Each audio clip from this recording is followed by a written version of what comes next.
កម្មភាពវត្តវត្តកែទុំគេហៅវត្តកែទុំពីដើមហៅវត្តកែទុំឥឡូវគេហៅវត្តតបជ័យអត់សូវមានអ្នកមកចូលរួមសាលាឆាននេះធ្វើធំសាលារាប់បានឆាននេះធម្មសុភាគឺអស់ចិត្តបានមើលដូចជាទងជា5-10ម៉ឺនយើងវាមិនដល់តែគាត់តាមផ្លានស្មាតាមកំដួលមែនតែបានចូលទៅមើលវិហាររងបាទហៅថាព្រះរឿងនេះមកឲ្យខ្ញុំមើលស្មានឡើងទៅវាគួរណាដល់នេះគាត់ទៅតាមគឺតាមបាននេះតាមការគឺ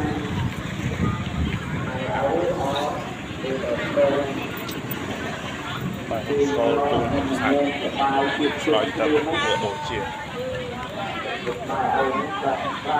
បាយចិត្តមួយកូនចៅតែបងប្អូនចៅមកហើយនេះអស់ចូលមកដល់វានេះ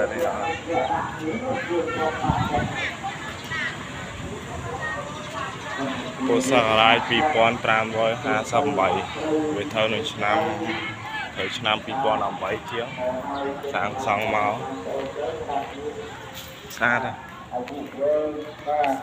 ឡូវដាច់ឡងហើយណាមិនដាច់ទេឥឡូវយើងទៅដល់ពេលស្ដាប់វិញហើយ